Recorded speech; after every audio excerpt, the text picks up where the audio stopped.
O'zbek va jahon futboliga oid xabarlar aynan shu yerda bo'ladi. Videoga like bosing hamda o'z fikrlaringizni izohlarda yozib qoldiring. Ha aytgancha, kanalga obuna bo'lishni unutmang. Biz esa boshladik.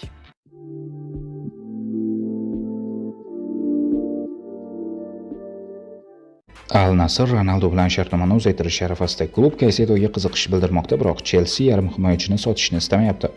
Al-Nasr klubi Cristiano Ronaldo bilan shartnomani uzaytirish arafasida jurnalist Ben Jacobsning xabar berishicha, Riyod klubi portugaliyalik hujumchiga moliyaviy shartlarni uzaytirmagan holda 1+1 sxemasi bo'yicha kelishuv taklif qilishga tayyor.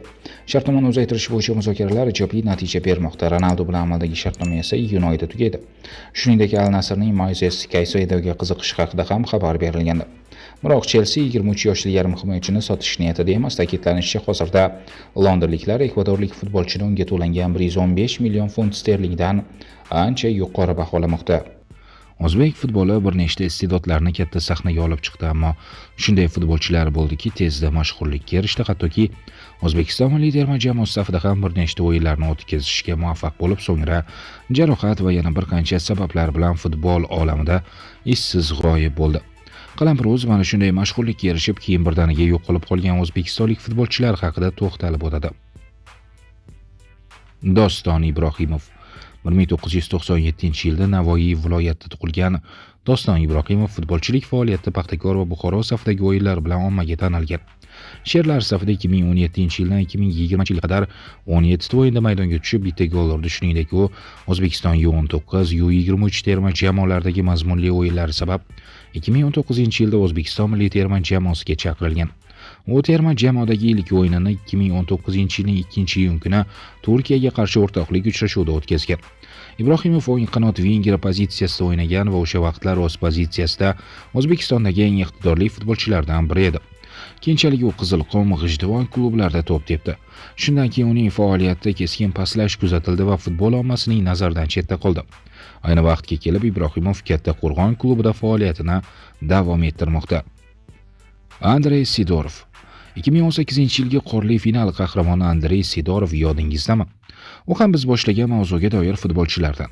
Sidorov U23 terma jamoasi safida Xitoyda o'tgan Osiyo Kubogi finalda 120-daqiqada Vyetnam darvozasini ishg'ol qilib, terma jamoaga g'alaba taqdim etdi.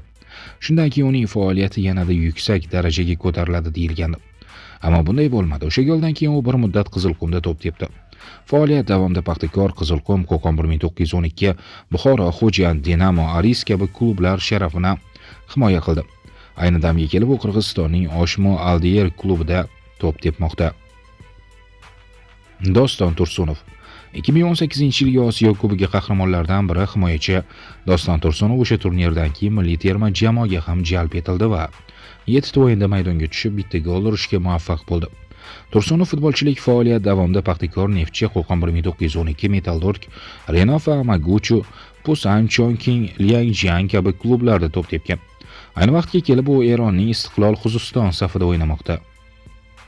Javohir Sohibov Samvel Babayanning Paxtakordagi topilmasi Javohir Sohibov sherlar safidagi o'yinlar bilan keng futbol ommasiga tanilgan.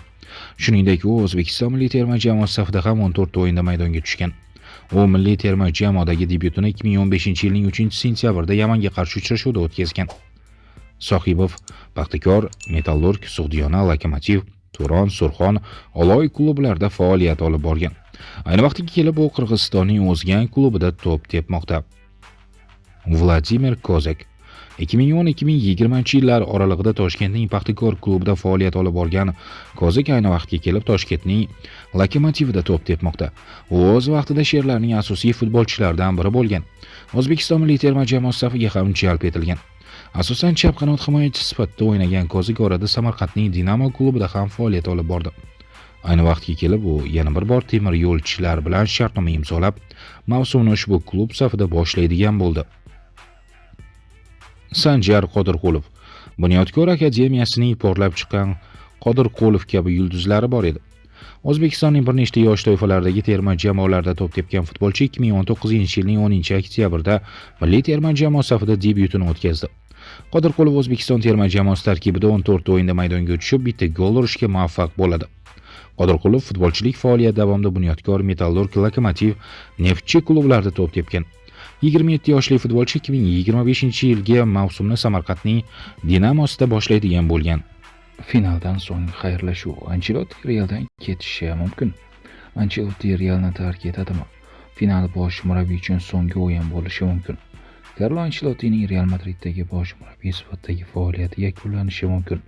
Sky Sports nashri xabariga ko'ra, italiyalik mutaxassis 26 aprel kuni bo'lib o'tadigan Ispaniya Kubogi finaldan so'ng jamoani tark etadi. Bosh murabbiy uchun qaymoq rangliklar bilan bo'ladigan Barselonaga qarshi final so'nggi rasmiy uchrashuv bo'lishi ehtimoldan xoli emas. Chempionlar Ligasidan chiqib ketgandan so'ng Ancelotti klubda o'zgarishlar bo'lishi mumkinligini tan olgandi. Shunga qaramay, u avvalroq bir necha bor "Men o'z tashabbusim bilan klubni tark etmoqchi emasman" deb bayonot bergan. Biroq joriy mavsumdagi natijalar va klubdagi umumiy kayfiyat uning qolish ehtimoliga savollar tug'dirmoqda. Shuningdek, murabbiy ostida bo'lib o'tadigan klublar o'rtasidagi jahon chempionatida Real bilan bo'lishni hozircha aniq tasdiqlamagan. Carlo Ancelottining ketishi klubda yangi taktik yechimlar va murabbiylar strategik yo'nalishiga olib kelishi mumkin. Ayni paytda bir qator mutaxassislar, jumladan Xabi Alonso, Raul, Yurgen Klopp kabi nomzodlar tilga olinmoqda. O'zbek legioneri Husanov ortidan ketmoqchi. O'zbek futbolidan chiqqan yangi iste'dod Husanov darajasiga ko'tariladi.